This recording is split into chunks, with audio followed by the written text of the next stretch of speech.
Hey there! Did you know we have a Patreon? You can get early access to all of our content with any amount pledge. Consider it and spread the word. Now on to the show.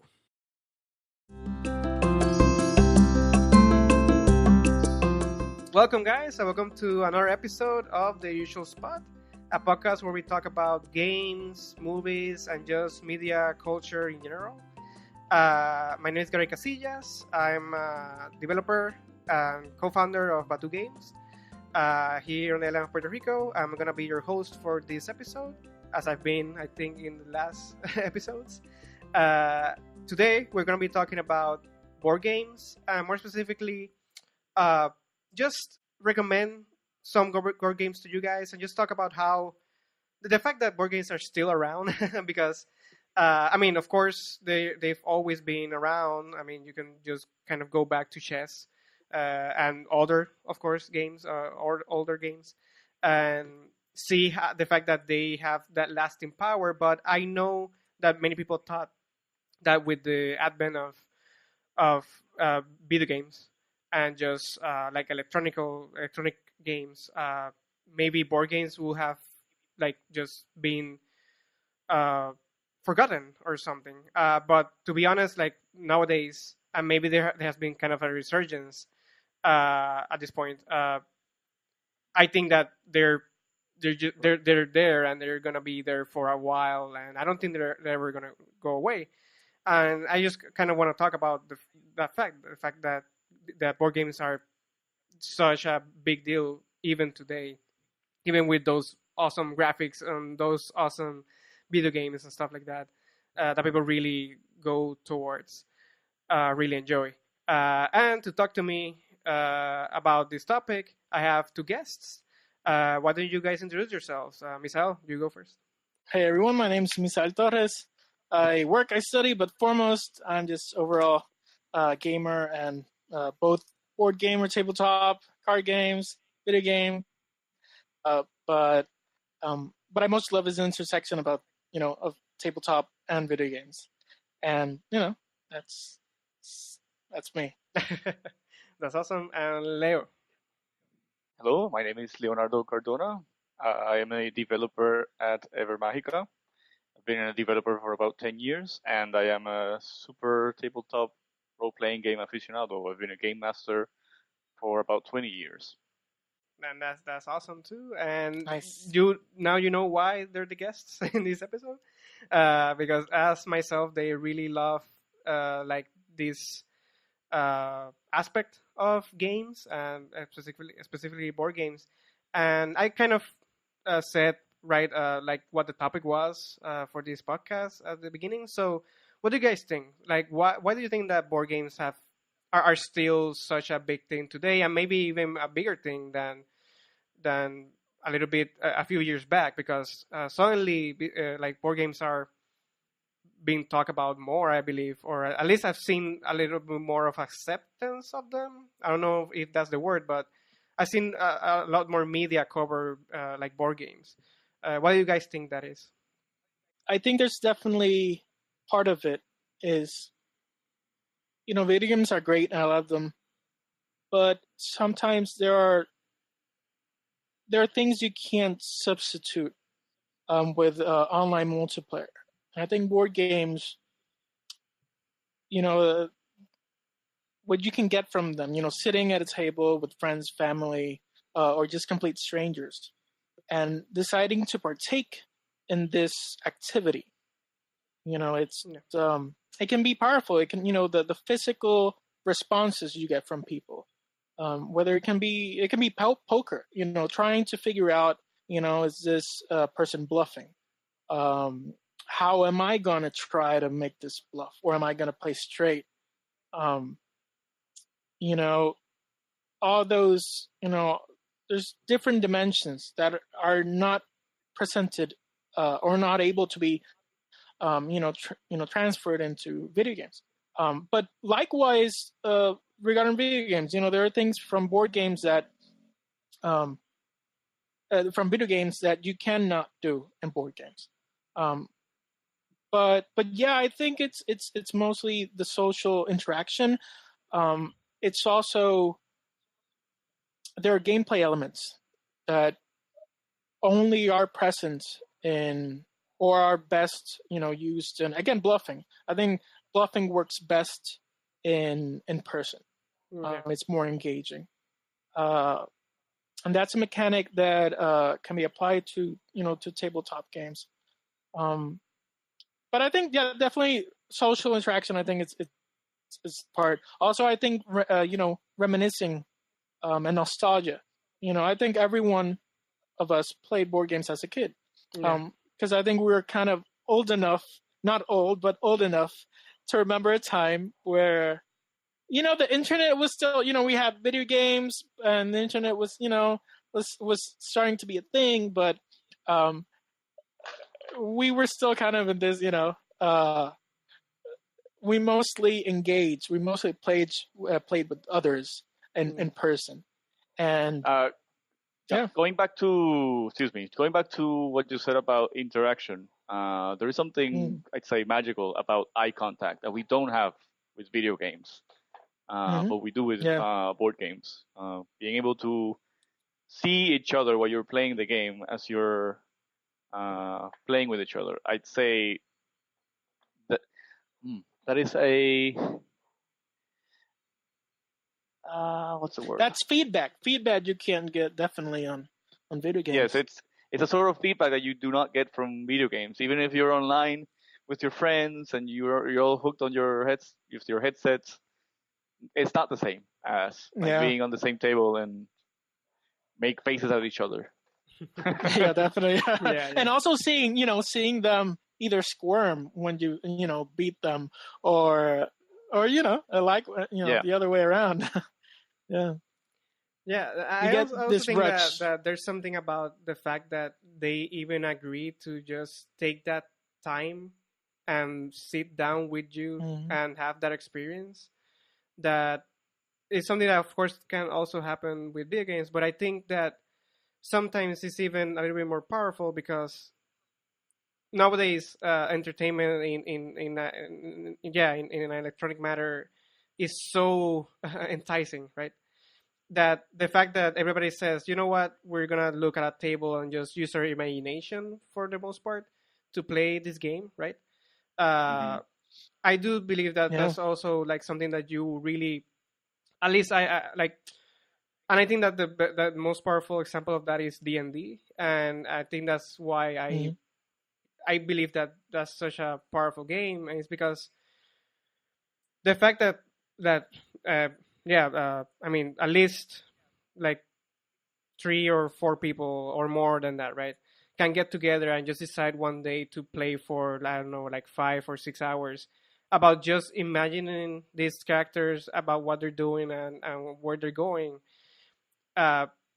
is way more powerful than necessarily just playing a game that already does all of those things for you, even if you can create your character, right? I do believe there is something there where you feel like clearly these people really want to have a more intimate experience, and not in the weird way, but in the just something a little bit more personal. And yes, so D&D, I'd say, is like the more deepest experience that you can have when it comes to tabletop, because you're not only just like having fun with a game, but you're also creating stories along with your friends, along with each other. The thing about D&D and other tabletop role-playing game is that they've had this stigma chasing them from their inception. I don't know if you've heard about D&D having being accused like being a game of the devil. Back in the 80s. Devil worshipping and devil worshipping and stuff. Yeah, there was a really big D&D scare within the evangelical communities, So Christian communities. So D&D has had dragging it ever since its inception. That it's really made like that if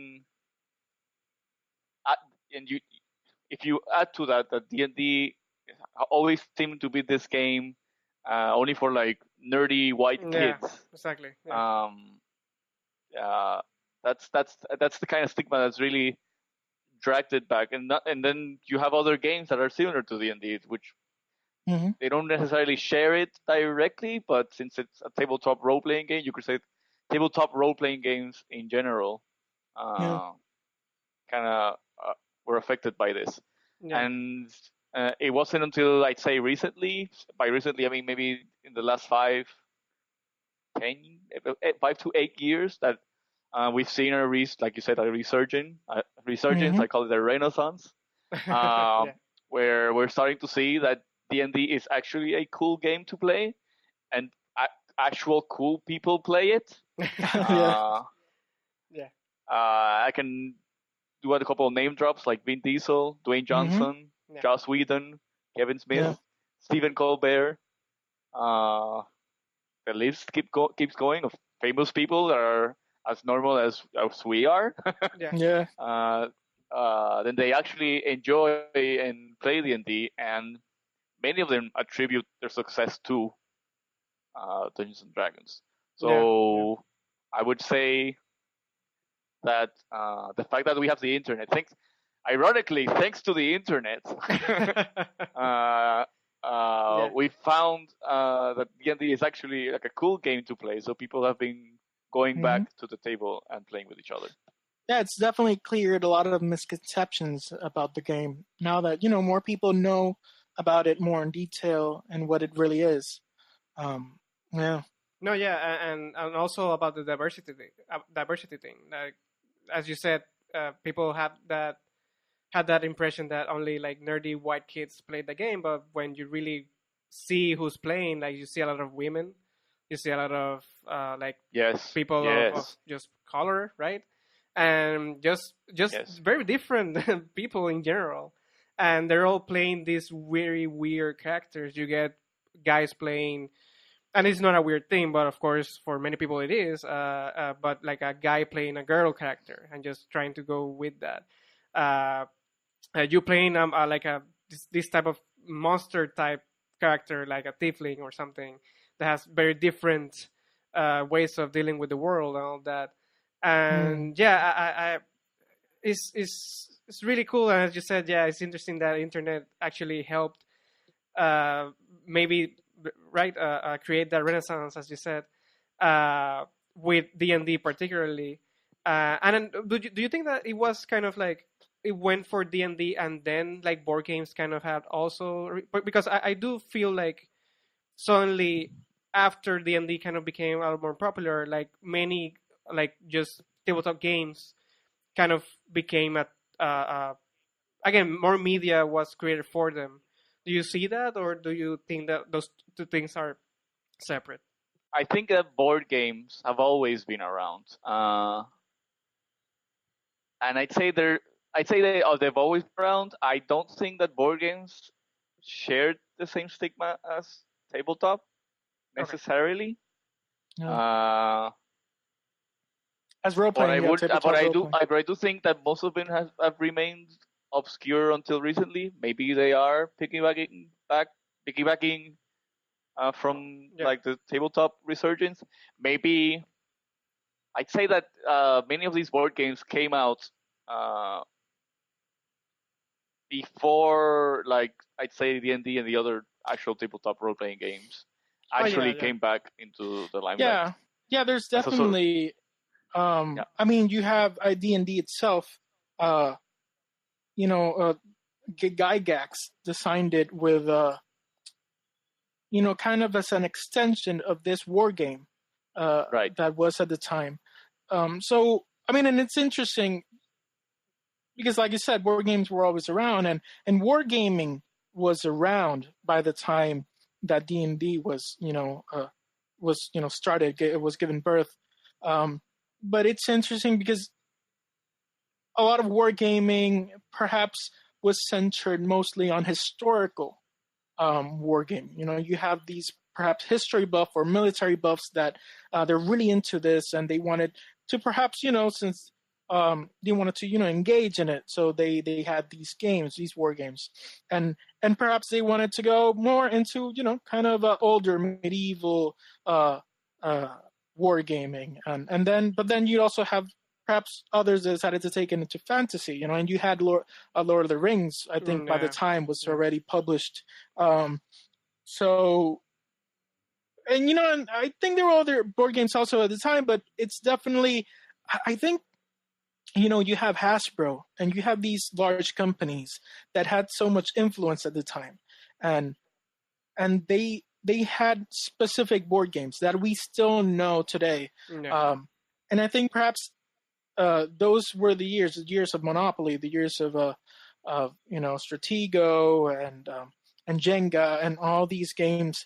In a way, perhaps that was one of the highs of the industry regarding how widely accepted they were. And I think now we are there again, perhaps, or we're getting there. But there's so much variety now. I brought it up because it's interesting that nowadays it's more common for me to find somebody that talks to me about Catan, for example, Settlers of Catan, when before they will just be telling me about board games, Monopoly, And it still happens though. It's less. It's a little bit less now. Yeah, again, it's more common. Like incredibly, like sometimes I just talking to someone and they're explaining to me about board games that they have played recently, and they talk about Catan as one of them. And I know that Catan necessarily is like a very obscure one, because I think that from those more complex ones, Catan is kind of like one of the most popular ones, or at this point I don't even know if it's considered obscure. But like for me, like in my world and the world of the people that I knew that just played, as you said, those Hasbro games that were just like the big ones, right? Like the ones that everybody thought of when you thought about a board game. Monopoly being that one that everybody just says like, yeah, that's the most complex game that they understood at the time. But it is weird that for example, not only Catan is more on the forefront, and by proxy, there are other more complex games that kind of piggyback on that. But for example, like recently, the game Bloodborne, right? Bloodborne created a board game about Bloodborne, and I don't know how common that was before, but I at least I didn't know about many games making like the game and then making a board game for an audience that I didn't know that maybe was there. But for example, that's like, for example, like to me I see that more often, right? Like for example, they after they announced Infinity War, like the movie, they created a board game about Infinity War, and like that's more common now than, like, for example, before I just saw maybe people creating a video game about a movie, but now they also create a board game, and it's kind of like, but suddenly why is that a thing? Maybe I'm not been in this world as long, so maybe it's been happening always, but it's just like, to me, suddenly more obscure or more complex board games are suddenly more commonly known and more commonly accepted, I guess. I don't know why exactly that happened, but it's just interesting, right? I mean, do you guys is it something that's always been happening, or is it happening more now? Like, how do you see that? I'd say word of mouth is strong. If a game is good, it'll succeed. When it comes to tabletop games. Well, okay, let me rephrase that. If the game is good and marketed correctly, it'll succeed. But like you said, word of mouth is also powerful. I mean, but also board games, perhaps, I think it's easier for you to get a board game and go home, go to your family, go perhaps on a Thanksgiving Day or Christmas and say, hey, I got this new board game. Would you like to play with me? I think it's kind of it's easier for some, especially people who are older, or even smaller kids, so you'll be able to engage with them and say, hey, let's all play together, because they kind of know, the older people know, a board game, and they're not scared by this electronic thing, the console, the control. I know my father, for example, was someone that was very afraid, he was somewhat cautious regarding electronic equipment. And he never, I remember once I offered him a controller and he felt a little bit intimidated. And he never touched it since. But however, we were able to play dominoes. And that's something that's, at least in Puerto Rico, it's very ingrained in the culture, this board game. And so, we were able to play something like that. And I think it's easier, it has kind of it's easier to get that to a table with, people, Yeah, because I also feel like in that same sense that, as you said before, we kind of grew up on that, right? We grew up with board games and playing board games, and I think that there is still that sense of family, in the sense that, like, I can remember playing with my family with a board game, right? But I can't necessarily say the same thing for a video game or an electronic game. Like, maybe I could play with my brothers, but my parents wouldn't be part of that. But if we played Pictionary, or we played Monopoly, or we played whichever one of those games, Uno or whatever, like, they were there and they played with us. So it kind of became, like, board games kind of became similar to family in a way. And maybe that's also part of the reason. I think that it's interesting that, for example, nowadays there is a thing that people, like you were saying, Leo, that just being with someone, like somebody, like being with you doing something, is better than maybe like the online experience with just the multiplayer. Because right now there's a genre which is kind of ridiculous that it's called like that, but it's like the couch co-op, which is literally just playing the game in the same place, which is what we did before, right? When there was a multiplayer. But suddenly, when there is multiplayer, some people are kind of going back to that because it just feels like you're more connected to that person. So just board games are just that, just that, right? Without anything in between, just you and the board game, but you are there with the person. So definitely there is that thing. There is that very intense familiar or family connection that I believe sticks with at least our generation, because I don't know if the new generation shares that, because most of them were born with video games, right? But at least for me, I know that is a thing. Like, I associate board games with, so everybody can play, when, for example, with video games, like, so people my age and maybe a little bit older can play with me, but not very old people or not really small kids. And it's just interesting to me in that way.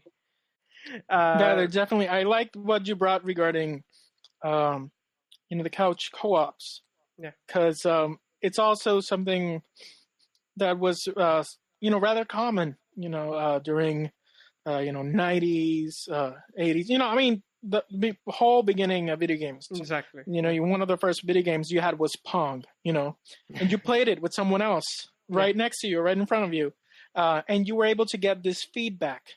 You saw them groan when they lost. You saw them laugh or mock you when they won. And likewise. And it's interesting because those first games took a lot of perhaps sports and even, but it's because it's kind of, it's highly, you're just there. It's like you were saying. It's more personal, and you get this feedback. There's a connection, like a more intense connection with that other person. And I think you don't always, like we were talking, you won't always get that online. For example, I'm really into Splatoon, and I finally broken into S class, which is one of the highest class, nice, like competitive league. And I'm really excited, but at the same time, I don't know these people. I don't. I don't hear them unless you're playing with your own team. So it's not the same. But yeah. Yeah, I agree. I can relate because I lead this community, this MMO community. I play Final Fantasy 14. Oh, nice. Nice. The 14, the Final Fantasy, the current Final Fantasy MMO. Nice. And I've been playing this game for maybe three or 4 years. And while I have fun with all these people, they're my friends and all. I'm a person that grew up with 4 siblings. And every time we would play a game, we played together. We'd always try to find games that we could play with each other. Mostly because we had only like a limited video game time because we had these curfews. Okay, I can relate. Okay, instead of taking turns, how about we just all play one game? Exactly. You know? Otherwise, you'd be fighting for the controller and stuff. Exactly. Yeah. So we'd have that dynamic, and it was a lot of fun playing with each other because then we would like next to each other we could play off of each other as we're playing this game. Sure, you can kind of do that in an MMO, but it's really not the same because it's still so very detached. Even if we're all in communication with each other, like on voice chat, I don't know what these people look like. I refer to them as their in-game characters all the time. Like add each other on Facebook, it's really not the same because I don't know what this person looks like when he talks. I only have like a picture for reference. It sounds weird. I don't know what this person smells like. What does he sound like? Yeah, I mean, and it's not. I mean, it might seem. Yeah, and I mean, it might seem weird or something irrelevant, and perhaps in some ways we could say that it is, but we're wired biologically to kind of want or need these experiences. You know, you were even saying the smell, you know, how they sound.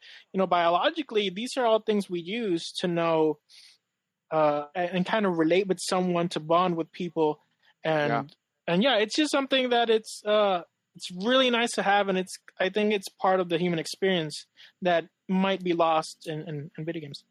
Yeah.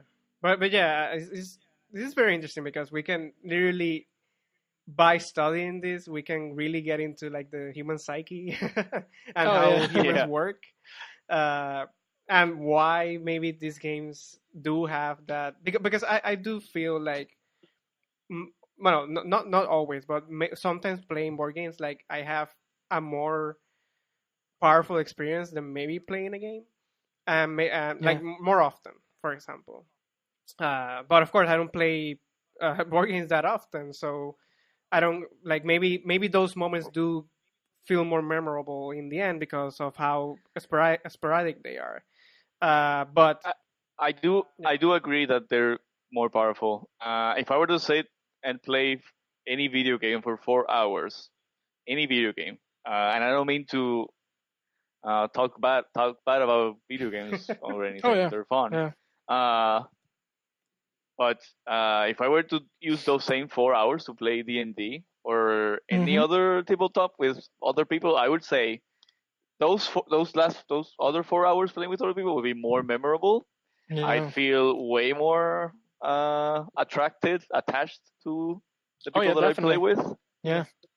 I definitely something that Misael mentioned. I definitely have more memories about this, more nostalgia coming out than I would have if I played any other video game. Even if it would have been an online video game with other people.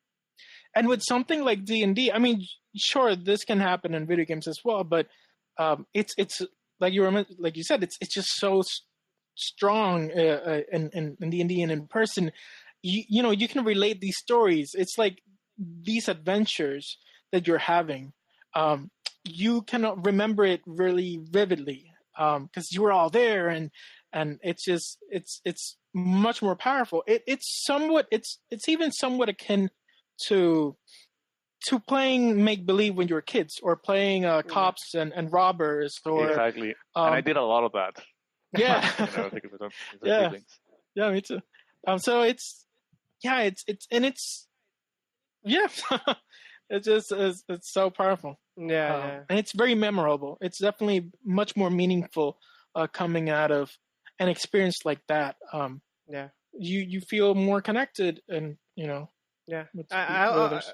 I've known people that say that after play D&D, and just not only D&D, but like the very like role playing heavy type of board games, like they Mm-hmm. literally have dreams and they are that character, and they basically dream with that because it's so Nice. Wow. like inside of them that they just can literally just like it's almost like they can dream as that character. And it's because of what you said, because you're creating those things, right? You're creating this thing from nothing. And Yeah. You're creating this experience for yourself. exactly. And you're talking about others dreaming as if they were the characters they created, but in person it's as if the person who you really are can shine through the characters that you make in a role playing game. You know what? So that's I have how to make a D&D episode after this, because there are so many things that I like to explore with that. Because not even that, because what you're saying is true, but you can also explore aspects of yourself through characters, right? Things that perhaps you would be you wouldn't dare to touch exactly yourself in real life. And just experience what that would be like, and what happens, and in a more safe environment, right? But anyway, we could keep talking about that, but before we get too much into that generic topic, I do want to talk about just recommending games to people, because something that I would really like from this podcast is that somebody just gives a shot to something that they wouldn't before. So if we can just name some games that we feel like will be awesome for people to try out, I believe that will be worth it. And again, there are many things that we could keep talking about board games. Maybe we can even make a second episode of this. Maybe even more focused. Yeah. But since we're starting, we go general, right? So let's start with you, Misael. Like, what board game do you think people should play? And again, as just as a general rule that we're putting out there, basically, there's no specific game that we can't choose. It's just like it could be a really complex game, or it could also be a game that can be played by anyone, or better said, that could be enjoyed by anyone. But yeah, go ahead, Misael.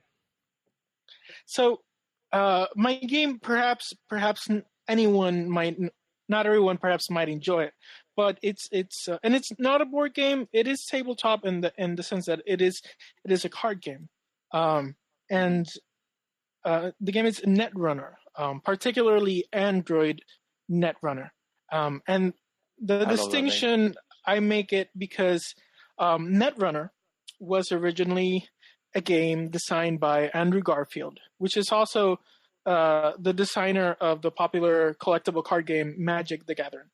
And he designed Netrunner also as a collectible card game for Wizards of the Coast. But during the time, Magic, however, was already becoming quite a giant, and it's somewhat overclouded and shadowed Netrunner. So Netrunner had a short run. I also think particularly the distribution method, which was a collectible card game, didn't do it justice. So a couple of years ago, perhaps 5 or 6, I don't remember the exact date, Fantasy Flight acquired the rights to the Netrunner game, and they did not acquire it. I mean, it was mostly in a way kind of lent to them temporarily by Wizards of the Coast, and they merged it with an intellectual property they had. which was Android. An Android is this dystopian, futuristic society where it's very cyberpunk. So think of Blade Runner, think of Neuromancer. Okay. That's kind of the vibe of that universe. And so the point of the game essentially is an asynchronous. I believe it's asynchronous. I'll try to look it up once you get before you start going in. So basically it's you can play. It's a 2-player game, so you can play as a runner, which would be a hacker, or you can play as a corporation. And both players have the same objective, but the way they come up to gain the objective is it happens it happens differently for each player. For example, the corporation, the point of the game is to acquire 7 points, and you acquire 7 points. These points are gained by obtaining cards, which are called agendas. And both players are trying to get 7 agenda points. The corporation does this by investing in the agendas. So they pretty much pay money, time and resources to invest in these agendas and score them and gain them, and that's how they primarily win the game. The runner or the hacker, the way he goes about to gaining these agendas is by hacking into the corporation servers and finding the cards. So the way he does this is because the corporation places cards on the table. He makes lanes. The corporation makes lanes of cards, and those lanes are servers. And they store, all kinds of things. They store programs, they store agendas, or they store traps. So in order to score them and to score agenda points, you have to put them in a server as a corporation. But you put those cards face down, so only you as a corporation know that that's an agenda, or that's a program, or an antivirus, or whatever. Okay. But the runner does not know. He can discover it by playing different things, and the way he comes about doing this is he plays cards that improve. He installs hardware. He installs programs that allow him to or her to penetrate the corporation's defenses, so he can get into the corporation's servers and find those agendas. Okay. So in a way, the game is, as a corporation, you're trying to hide your agenda cards, and the runner is trying to find those agenda cards. Yeah. And very interesting things happen. And it's very interesting because also the way that the actions occur in the game are somewhat different from the usual way that other card games operate, in which, collectible card games, in that usually you have a turn and you have a couple of phases, and then, the other player goes. Yeah. Well, in Android and Runner, the corporation has points. You have what they call clicks, which are points that you have to invest in what you want to do and the actions you want to do. So, for example, a corporation has 3 clicks. The corporation can spend 1 click in drawing a card. They can spend another click in playing a card, installing perhaps something. They can spend another click to gain more credits, more money, or they can do a couple of actions, and that's very interesting because it allows you. It just expands, your possibilities and what you can usually do, and it doesn't. It also allows the player to kind of do whatever he wants and not be restricted by specific phases. And also the runner has more clicks. So the runner can do has 4 clicks. He can decide to spend a click on doing a run, on infiltrating on a server, or getting more credits and so forth. Okay. So it's really interesting because different from other card games, for example, Magic, you're trying to do damage, deal damage, or Yu-Gi-Oh. They're kind of similar in their objectives, but Netrunner is very different. It's kind of this hide and seek game, and it's even though it has a very strong theme of computers and the internet and networking, and it does it really well. And it's odd because it's a physical card game, tabletop card game, however it does that theme so well. And you really feel like you're this hacker, or you feel like you're this kind of evil corporation, and you can even you can, as a corporation, there are other ways. You can win by, in the game you can win, of course, the main way is scoring the agendas, but as a corporation you can try to inflict harm to the runner. There are cards that allow you to tag the runner and give them mental damage, essentially flatlining them. So you can also kind of kill the hacker. Or as a hacker, you can just, if you're able to, you can play in such a way that the corporation runs out of cards. And once that happens, they lose. Okay. So it's really interesting, and it's a really deep game.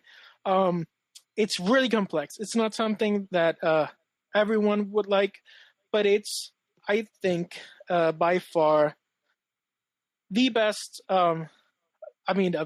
It's my favorite card game. But the game is amazing, and it's just fine getting the core deck. There's a basic deck, and then there's a revised deck.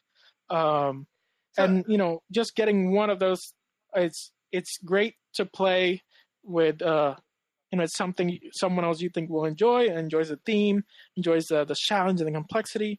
So it's very beautiful design, and it's an amazing. No, it sounds really, really cool. And I have a question about it. So basically, you can decide to be a really good corporation player, or a really good runner player. Like is that a thing? There's some people that are really good at being the runner, and some people are really good at being the corporation. Yeah, usually I never got into the tournament scene, and in fact I just recently got into Netrunner. I had just got the basic core deck, basic core box of cards, and the revised core box, and I was really excited. I wanted to get it, and I started playing, and then the announcement came. It was like, oh well, too bad, Wizards of the Coast didn't want to. So, but yeah, there are a lot of great players, and some you can decide to play a runner exclusively if you want, but usually what happens is that you play a game as a runner and a play as a corporation. And you kind of play those two to see, kind of how. But yeah, usually some people prefer playing one type of way. Perhaps you just like corporations. I love corporations. It's so fun because there's a lot of bluffing involved. Because you're hiding these agendas. You just said in the internet that you love corporations, Misael. So you're screwed for now. Well, I mean, it's just so fun because you feel somewhat powerful as a corporation, and you're setting up all these servers, and you're trying to hide these agendas and score them. But it's just really fun, and you can play. Like, I remember my first game, a friend of mine taught me. Obviously he won. I think he let me kind of get ahead, but I had a lot of fun because even my first game, I was able to hide agendas and bluff. Like I put agendas and servers, and I put traps, because traps, you can make them look as they can look as agendas because they're face down. Okay. And I remember placing traps and having the runner stumble onto traps, and it was just so fun. It's Yeah, and just the runner is also baiting the really runners to their doom, basically. Yeah. exactly. But as a runner, it's an interesting challenge because you're trying to figure out, tactics of the corporation and how to build yourself up to infiltrate and just break through all the firewalls and such. Yeah. It's really interesting, and it's I think the best card game ever. But there are a lot of great card games out there that provide other things. I just think it's very unique, and there's nothing like it out there. No, I actually believe so- that idea of it's a two-player card game, but like each player has a different type of play Yeah. style and what they're trying to do. Is very super interesting. That's what I ask because I Yeah. wouldn't it wouldn't be weird to me if like in tournament scenes of this game there is like the like so this guy is a great corporate player and this guy is a Yeah, great player. runner player. With what will happen if they met, right? And they played Yeah, against each definitely. other. Like that would be So that's why they played. That's why they also played like two games. Yeah, so you they get to all play have as a to- corp and as a yeah. runner, so it kind of balances out. Yeah. Yeah. Yeah. But it would be really interesting if you could literally just be like a corporate player or a runner player and see what happens when the ultimate runner goes against the ultimate corporate. Exactly.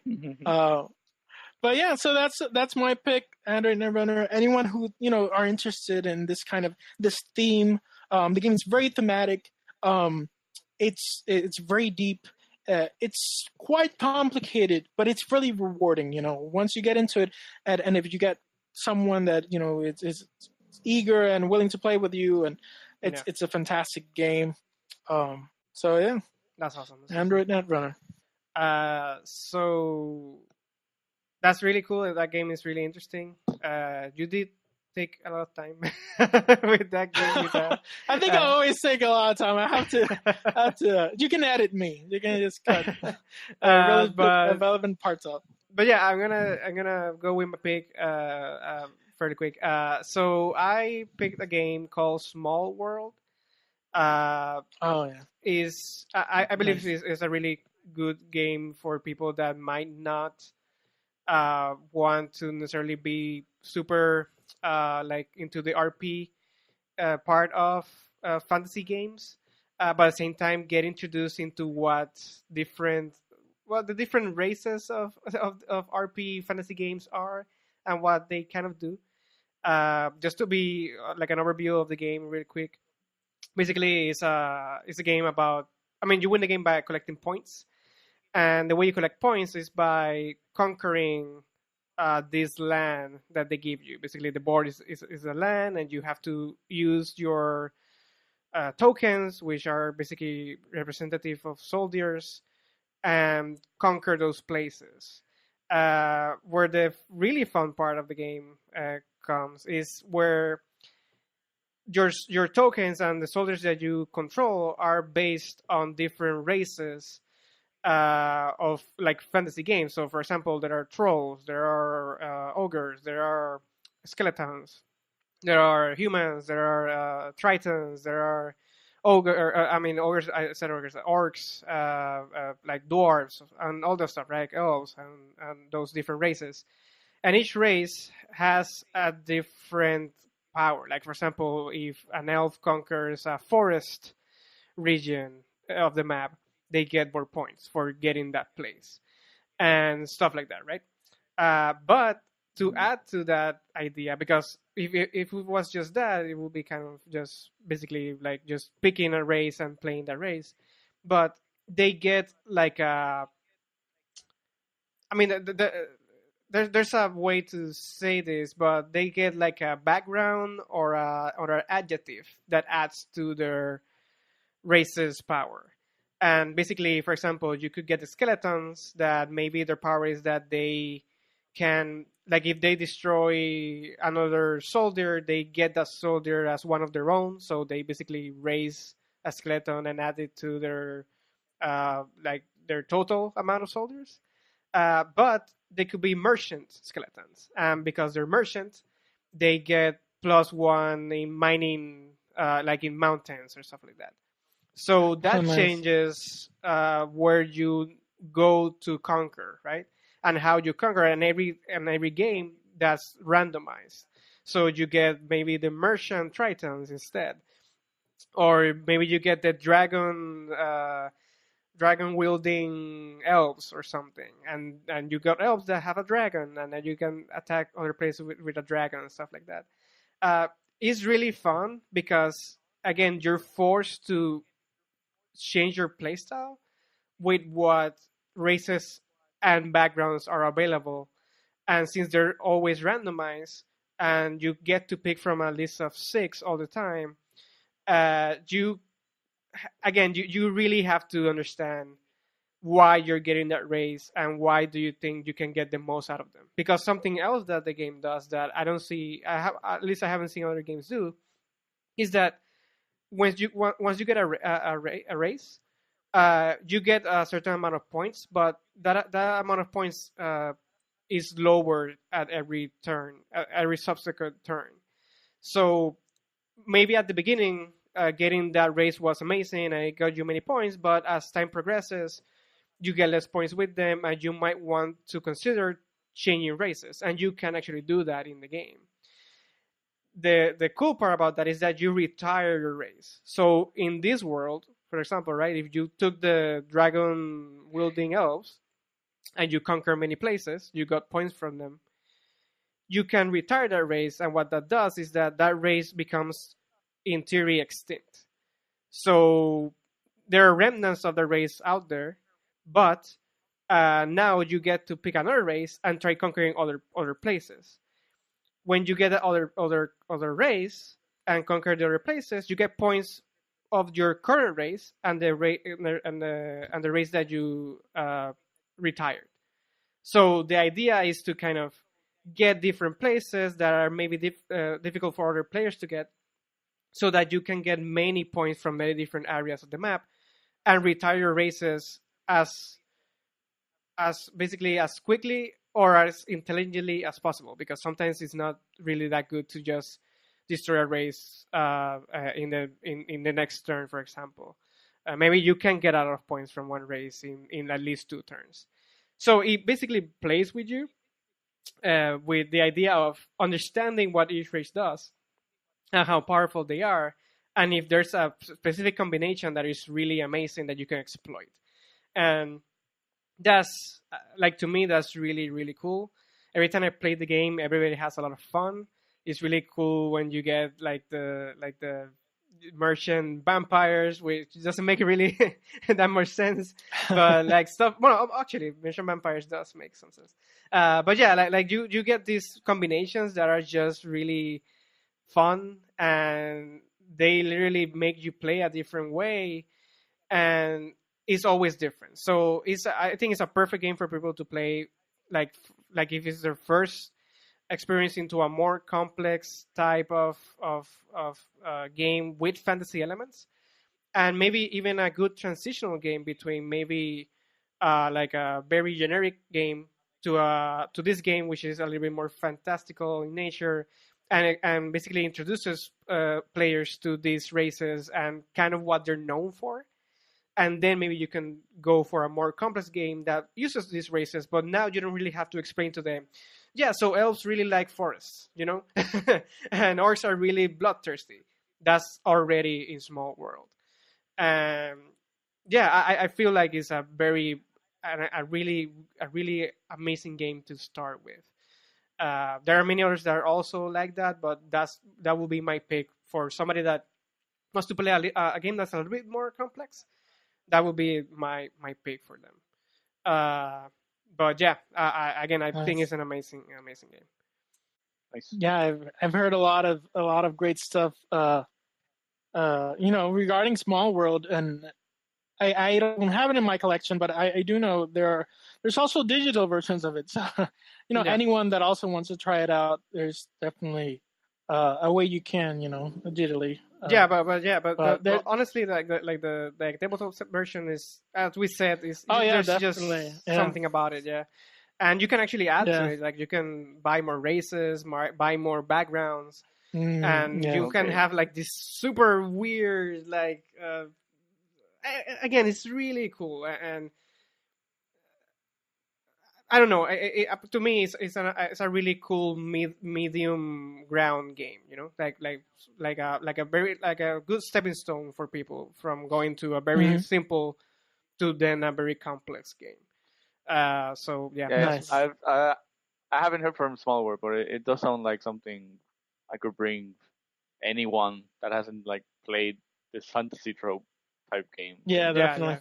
Again, it's really amazing for just that fact, because it basically narrows down what happens in those games to a very simple game, and yeah, it's just really cool. Yeah, you guys have to play it. I have it, so we might just plan it out. We have to. So that's my pick, Leo. So I was originally gonna do D&D, because if I am being asked to talk about a game that I love, why not talk about my greatest passion of all time? Yeah.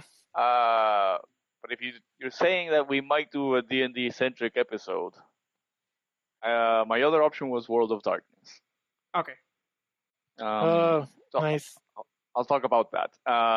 So basically, World of Darkness is a tabletop role-playing game, just like D&D.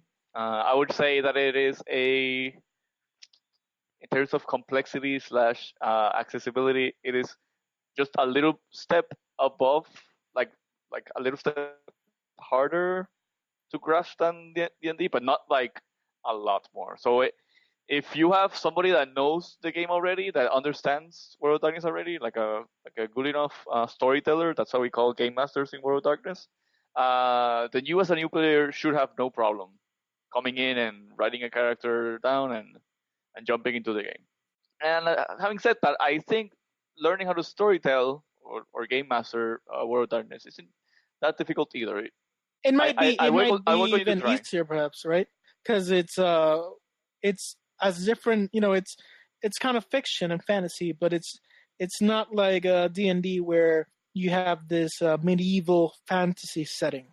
It's more of a current. Yes, I agree that it is more relatable than D&D, because you can use real world stuff to add to your game. Okay, so World of Darkness. With that, we already kind of hinted that yes, World of Darkness is set in modern era. There are cell phones, laptops, internet, cars, and that sort of stuff in this world. It is a modern world. But the interesting thing about the World of Darkness is that creatures such as vampires and werewolves and wizards actually exist in this world. But nobody really knows about it. Or actually, should I say, nobody wants to know about it. And that is what keeps them hidden from the eyes of the world. So you could, of course, play World of Darkness as a common person who one day sees something strange and then slowly starts investigating these strange phenomenon.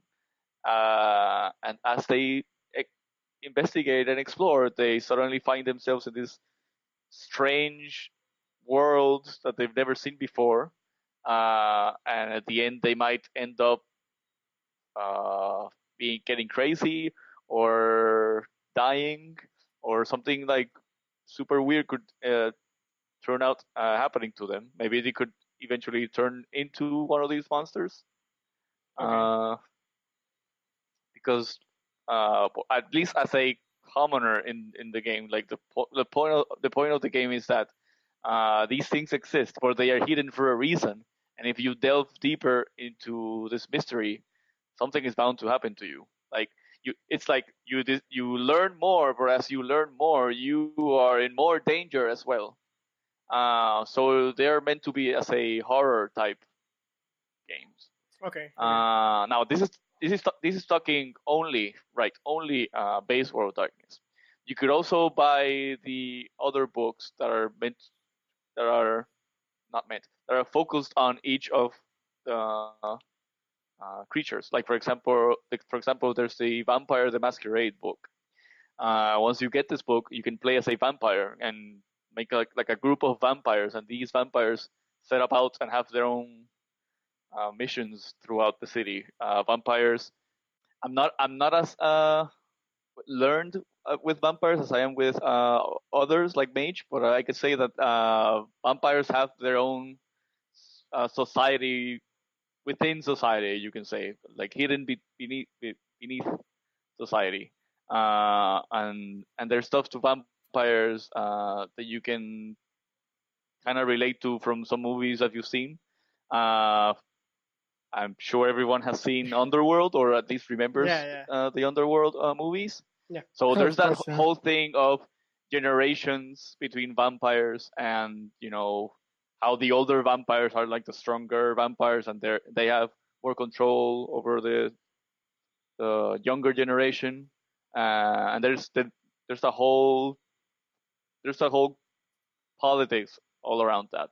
Okay. And that's kind of hinting at vampire. And then there's werewolves. Werewolves operate super distinctly, super different to vampires. You could play a werewolf game and not encounter a vampire ever.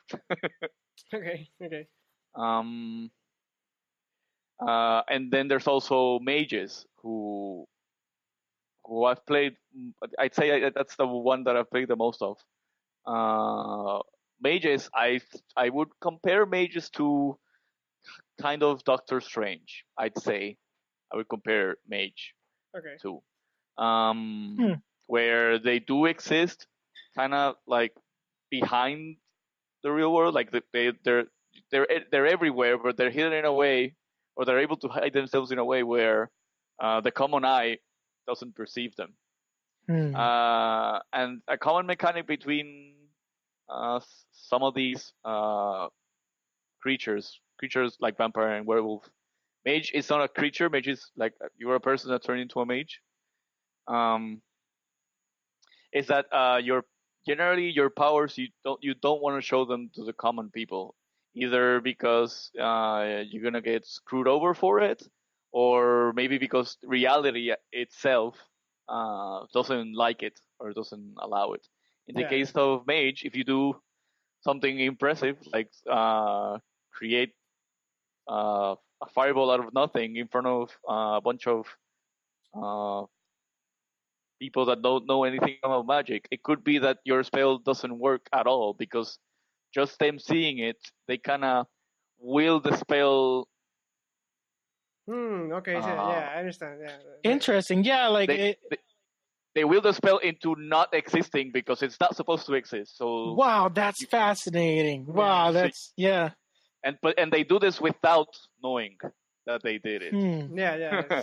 So like a mage's worst weapon, I'd say like the biggest weapon is a normal person, because it's hard to cast spells around them.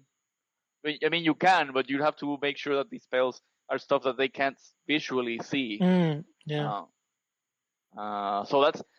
that's like, I'd say that's like a common theme between all of these creatures, where you have to be careful. You can't just go around and use your powers randomly, willy-nilly, because there are repercussions to that.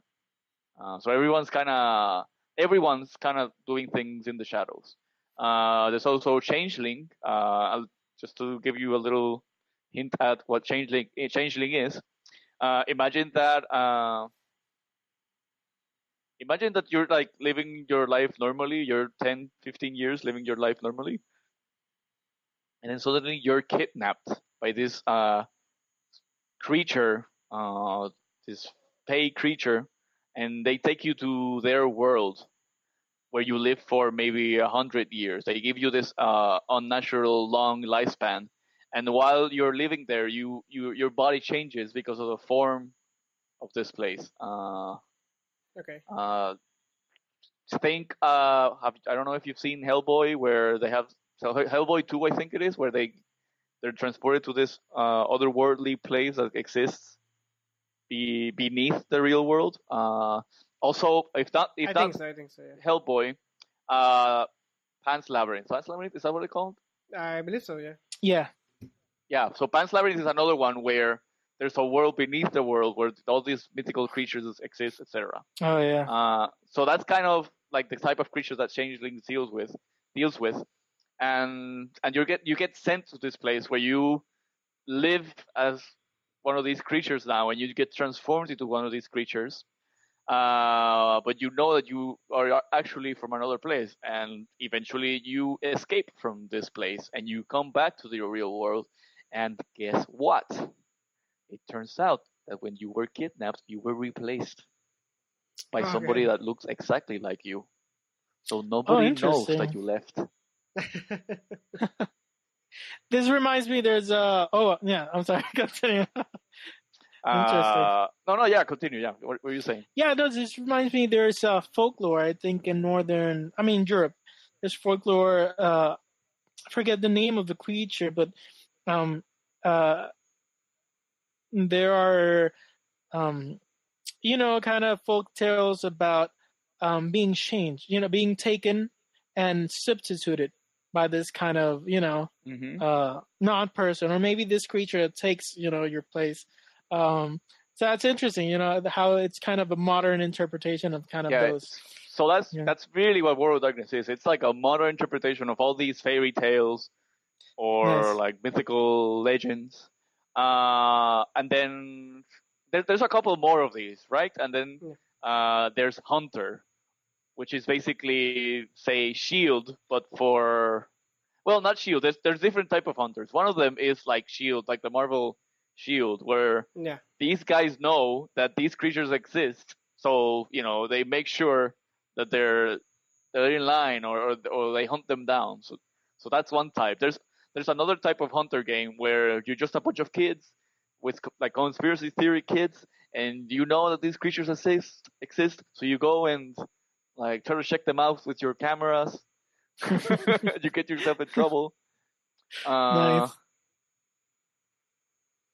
So yeah, that's basically World of Darkness. There's a lot more, but I don't want to talk about them with like a lot of depth. Authority, because I haven't played all of them. But this is definitely a game that say that you try out D&D, but you aren't really into the fantasy trope. You'd rather play something more modern. This is a game that I can absolutely recommend. Nice. Especially people that come out of watching Underworld. I'm gonna say Twilight. It doesn't translate exactly like Twilight, but it has that vampires and werewolves kind of thing. So what you're saying is that the vampires sparkle. That's what you're saying. No. No. But I am saying that vampires are popular, and this is one way to have that modern.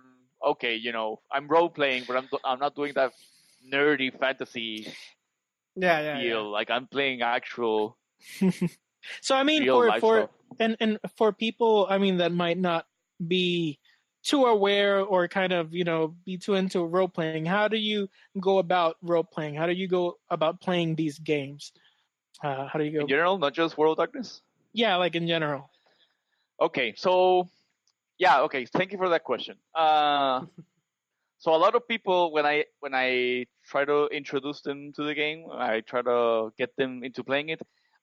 A big hurdle for people is that they feel shy. They don't feel like confident enough to actually play as another character. They think that role playing means that they have to talk like the character and act like the character and like basically turn into this character for this whole game, and then do this performance for a group of people that they may not know at first, because a lot of these times when you're playing a tabletop role-playing game, you're doing it with other people that you might not know at the time. Yeah. Eventually, this group of people turns into friends, Mm-hmm. maybe even after like the first session. Nice. Yeah, I mean, and that's interesting. That's similar to, and that's what's interesting about tabletop games, that you can. It's an activity that even when shared with strangers, I mean, they can become. You already have something that you can relate with. You already have something in common. It's a common we ground. played this. Exactly. Yeah. So basically, what I tell them is, you don't have to do that. You don't have to do the whole please speak like your character type deal. Just do what he does. Just like you would play a video game where you just go through the motions and do the things. Yeah. That's it. That's role playing. You're already doing it. If I were to ask you, what do you do? What does your character do in this type of situation? You just say, I just try to convince him to do X or Y. I try to convince the other person to do X or Y. Or I attack the monster. And that's it. That's role playing. It's that easy. Yeah. Some players get into it and they really get super involved and go in character and stuff and do funny voices. Yeah. I mean, this is why some actors play role playing games, because it's also a way to improvise and to if you're into getting into other people's into another character, someone else, you can also just kind of express yourself through another character that you have created for the game and have found that way. Yeah, it's like a heightened version of the yes and thing from improvisation, which is basically whatever you give me, I have to say yes to that and add to it. Yes. So D&D is kind of that. So if somebody does something, you can just say no. Let's go back. You have to go. So that happened. Sometimes it's a really ridiculous thing to happen, but so that happened. Now let's see what happens, right? So that is how you get to play a tabletop role playing game. And there are also rules, So it doesn't. It's not completely, whatever So there are kind of boundaries that help you how to play a tabletop role playing game for people that don't know what it is. Okay, so generally for a tabletop role playing game, I'll try to be quick. Generally for a tabletop role playing game, in this group of players, there's one person that becomes the game master. What's generally called the game master. Some games call it differently. Basically, this game master, it becomes the one that is the rules arbitrary. Like, he's the one in charge of making sure that the rules are being followed. He is the one that makes sure. He's the one that brings the world to the players, brings life to the NPCs. So basically, when the players, everyone else that is in the game master, when the players go and play the game, they interact with the game master and vice versa. Like, the game master will present to them a situation, an environment. You guys are in a tavern and you see 3 tables. 2 of them are full. 1 of them is available. The tavern keep is currently complaining about something, and then the players take this information. And then decide what to do next. And as they decide what to do next, they ask the DM or tell the DM or GM, should I say, game master, okay, so my player does this, my player does that, and then the game master takes this information from the players, and then determines what happens next. Sometimes the results are based off of die rolls. In case you need to decide whether his action succeeded or not. Many of these tabletop role playing games have rules with stats, and your character is good at something that makes your character good at some things, but not that good at others. So maybe you can have a character that is super social, and that makes him have very good chances at talking to people or deceiving people, etc. Sometimes you have characters that are very good at combat, so these guys are good at beating others to a pulp, or if they find themselves into a fight, which happens often, then this guy that's the combat heavy person in the tabletop role playing game, he is very successful, or he has a lot of fun in that type of situations. Obviously, you don't have to be one or the other. You could do both. Generally, you do both. But that is how you play a tabletop role-playing game. Nice. It's a lot of interaction between players, making like telling a story together, checking with the game master to check what's going on, what's happening, rolling dice to determine whether your results are successful or not. Yeah, and Yeah, so because some people usually don't understand why that happens, but for example, like the die roll is just a way to make it seem more realistic, in a sense of like you're not like if it actually happened, you're not always gonna be successful all the time, At everything you do. Yeah. So as in real life, sometimes you try to jump and you fall, or sometimes you jump and you make exactly. it. So that's what the die roll is there for. And the way I've always seen it is that the dungeon master or the GM is basically there to limit what you can do, not in the sense of being an obstacle, but in the sense of making sure that you understand what the world, how this world that you're in works. And so that you understand that, so these people have different traditions. These people have different ways of acting. This guy is it's acting... not so much limit. Limited isn't exactly the word I would use. I would say guide or percent what your characters are experiencing. No, yeah, I guess I mean limit in the sense of if you go with the idea that like anything goes, well then there are no rules and then there could be no game, right? Because there is no way to know what is then you could say and then you say, then my character turns Super Saiyan Blue. Exactly. And then he wins the game. That's it, because there are no rules. Yes, that's why we have rules. Yeah. That's why we have a game master who says. So I guess the limit is like saying here's like there are no Saiyans.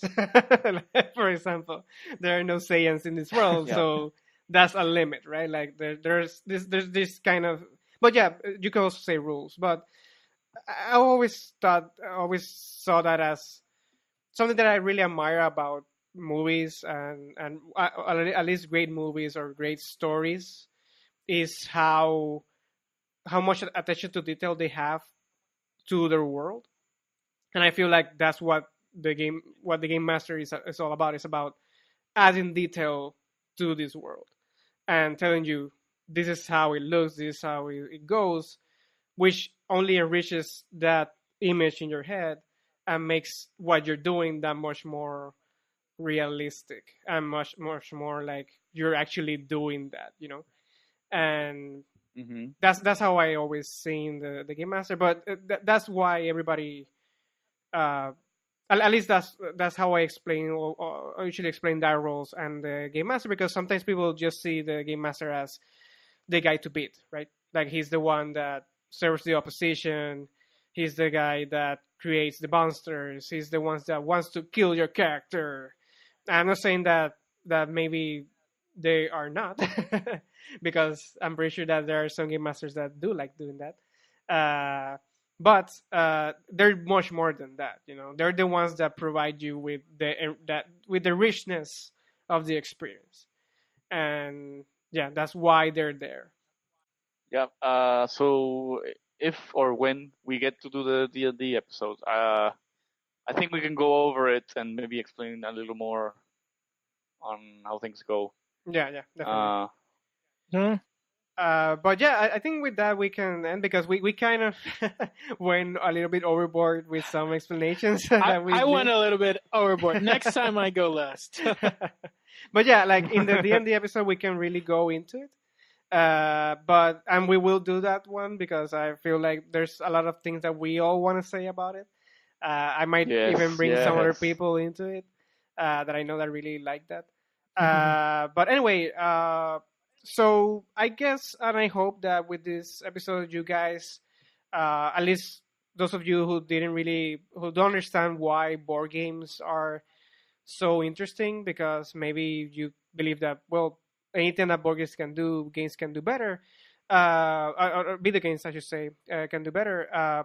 Maybe through this, or hopefully through this podcast, you can understand why many people play board games and why they're so satisfying for those who play them. And maybe we even entice you to play some of them. And even if you really like board games, maybe you can even play these ones, right? And yeah, Yeah, try them. There's more board games than Monopoly, and let me tell you, many of them don't end up with friendships broken and like having to end the game early because you're getting bored. I trust me, yes. Yeah. And there they're are more even co-op out there than Monopoly.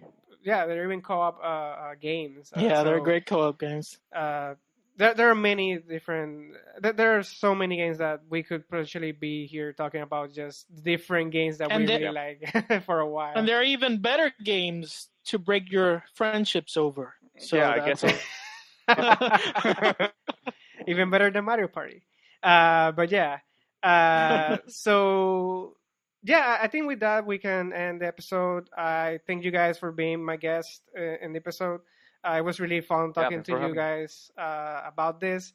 Before we go, is there something that you guys would like to plug? Leo, do you have something that you would like to plug?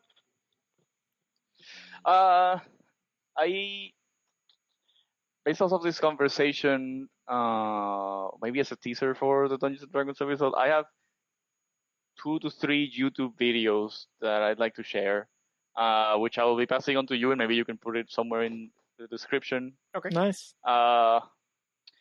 It's 3 videos. The first one goes real quick. The first one goes back to what Misael was mentioning about having a shared memory, shared nostalgia about a game. It's an animated video that really gets into that. Well, for 2 minutes. It's pretty short, but it covers this. And for anyone that's looking to have this sort of experience, I'd say this video sells it pretty well. And then the other 2 videos are also kind of, well, one of them is kind of made to like sell D&D to you as a game that's actually like a cool game and not really a nerdy game, and how Dungeons and Dragons can actually help you turn into a confident person. Because the way that it works, and then in the video explains this. The way that it works, it actually does help you kind of become more confident, which I can attest to. Like I'd say I'm a bit of an ambivert. It's hard for me to like really open up to people or like large crowds, and I'd say that D&D has helped me channel that energy and be able to entertain. Be able to turn on that entertainment mode. No, not entertainment mode. Performer mode, and be able to be on a crowd for a while, be a functional human being around other people, and then okay, so enough for me to come back home and say, okay, that's it. Go back to my introvert half. My third video, I should name these videos. The first video is animated D&D 5e, The Secret Stage of Play. This is a nostalgia one. Okay. The second one that I will talk about, the confident, is called Can Dungeons and Dragons Make You a Confident and Successful Person? Which comes from the Ideas channel. The third one that I'm gonna present is for those of you who are interested in this D&D venture and might want to learn more in an introductory point of view. This is a video from Matthew Colville, one of the more renowned dungeon masters out there. Yeah, he's great.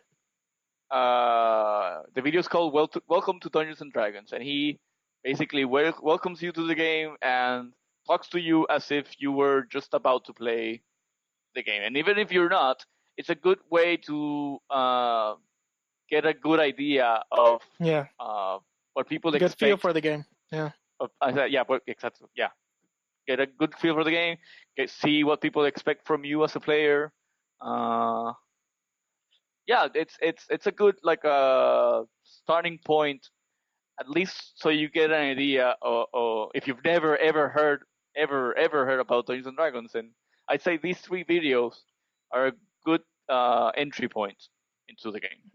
Oh yeah, and Matt Culva has a lot more videos, and he's great. I remember I saw his video he has an intro video for Dungeon Masters as well, for like making Yes. your first adventure, and it's really good, and it really makes you feel like you can do it, and you can do it. Anyone can do it. Yeah. Yeah. And there's no shortage of people wanting Dungeon Masters, so yeah, or players, you know. No, Yeah. yeah. That's That's it for me. perfect. Yeah, and I'm pretty sure there are gonna be way more things that we can share in the D&D episode. Because I was gonna say that what you said, Misael, about the series that he has about just doing the game and trying to create the things and how to create your first dungeons and all that stuff.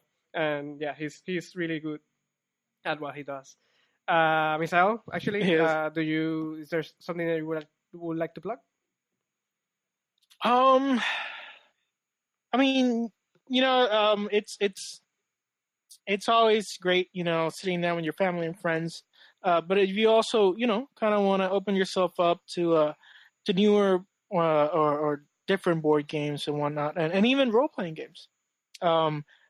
I go to a store called the Gaming Pit in Guaynabo, so if anyone wants to, you can check it up on Facebook or whatever. It's a really nice store and really nice place to meet new people, play new games, and yeah, usually Sundays people play role-playing games.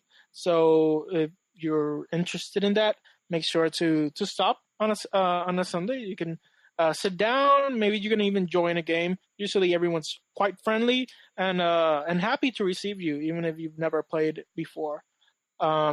So yeah, the Gaming Pit, it's a great place to go, play, make friends, and yeah. Nice. I've been there. It's a pretty cool place. Yeah.